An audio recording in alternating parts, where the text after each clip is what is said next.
Jokowi ke ibu kota Nusantara, bawa keluarga, X. Bawa influencer, checklist.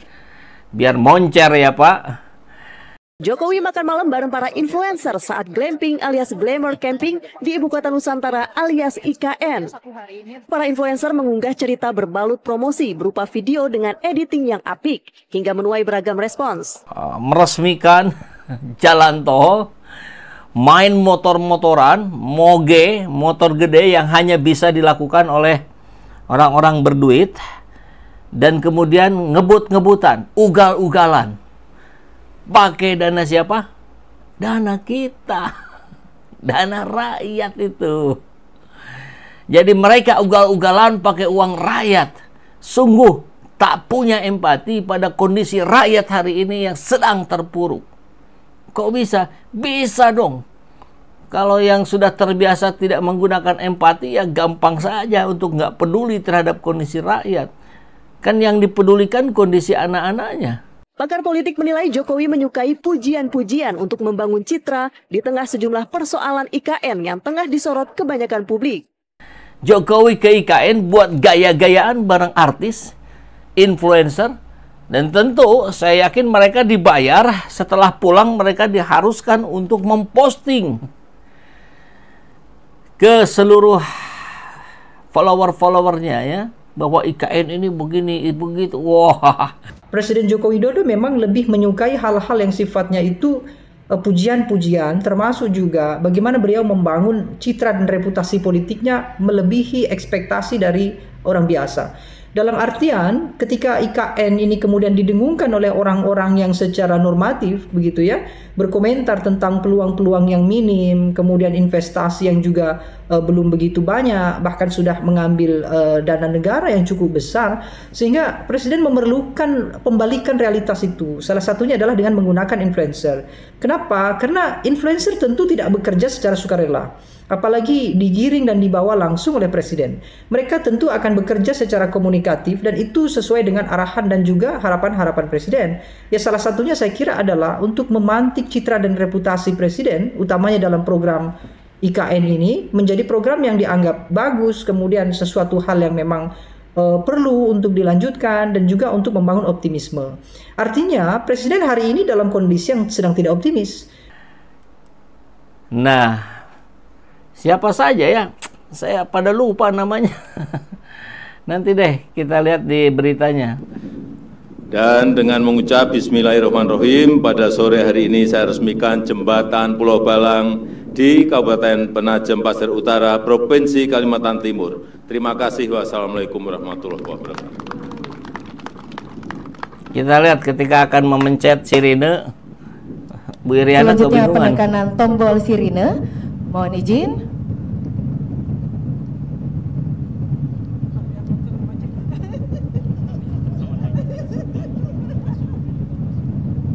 Sayup-sayup terdengar mereka ketawa-ketawa. Baik, kami akan pandu hitung mundur. 3, 2, 1.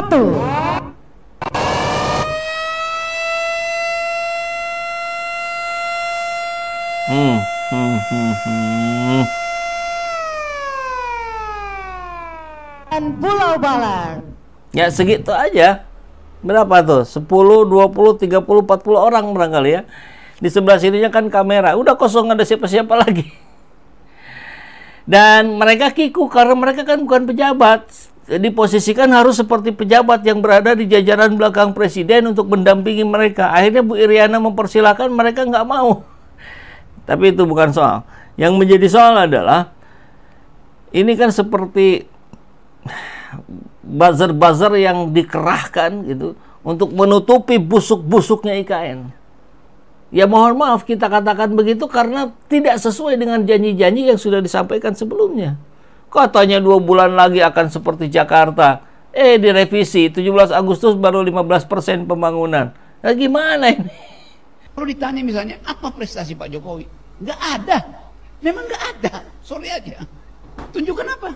Jalan tol itu, kalau saya bisa berutang, saya sendirian bisa bikin jalan tol dengan suruh saya kumpul 10 arsitek, gampang aja. Lain kalau Pak Jokowi bilang, saya buat jalan tol sesuai dengan janji saya, yaitu tidak berutang.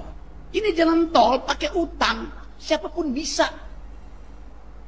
Dan utang itu kemudian dibebankan pada rakyat.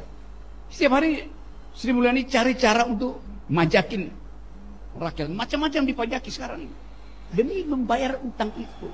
Tetapi pendukung rejim tepuk tangan. Hanya di era Jokowi jalan tol jadi panjang, iya, tapi jalan pikiran jadi pendek. Di era Jokowi jalan tol memanjang tapi pikiran memendek katanya. Bukan hanya jalan tol yang berutang, tapi nyaris semua proyek-proyek strategis nasional Indonesia ini berutang.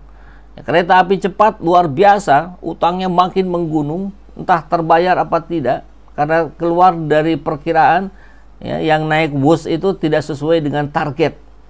IKN juga podo wae sama, menggunakan dana APBN dari utang yang terus tidak terkendali.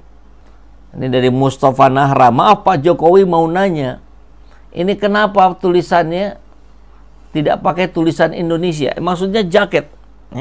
Jaket yang dipakai Pak Jokowi saat ke IKN kemarin, gagah sekali, warna hitam. Di belakangnya tulisan besar, di depannya juga sama besar, Nusantara. Ada Indonesianya. Jadi kalau ada tulisan, kenapa nggak pakai tulisan Indonesia? Ada di atas sedikit di sini. Kalau di belakang memang nggak ada. Nah, pasti jawabannya, loh ini kan namanya Ibu Kota Nusantara. Ya Nusantara. Ya kalau gitu kenapa nggak ditulisnya sama besar Ibu Kota Nusantara? Kan bisa. Karena apa? Karena yang kita sedang bahas ini Ibu Kota Indonesia. Terus di sana disebut Ibu Kota Nusantara. Jadi kita akan kebingungan nanti. Ibu Kota Indonesia ada di mana? Di Ibu Kota Negara, di Ibu Kota Nusantara. Coba. Kan dari pelafalan aja ini sudah membingungkan, ini sudah janggal ini. Jadi kami ini ya, kaum rakyat jelata yang pedagang sayur, tukang beca, yang pekerja keras ini nggak mungkin bisa nyampe ke sana. Berapa tuh tiket pesawatnya? Kecuali ada 500 relawan Jokowi yang pekan depan akan dibawa juga, diboyong juga ke IKN ya. Jadi jelas ini bukan persoalan iri-irian segala macam, bukan. Mereka pakai uang kita. Apa pertanggungjawabannya? Seperti ini juga. Ini pertanyaan besar buat kita semua. Pak, kalau relawan katanya akan ke IKN jadinya kapan, Pak? Tadi udah bilang sama Bapak tanggal 11. Tanggal 11. Kita berangkat 10-11, tapi acaranya sama Pak Presiden tanggal 11. Ya itu dulu ya. Itu 500 orang ya, Pak? Iya, 500 orang. Itu dalam rangka apa sih, Pak? Kenapa perlunya relawan untuk ke IKN gitu, Pak? Ya supaya gini loh, IKN ini kan bagian dari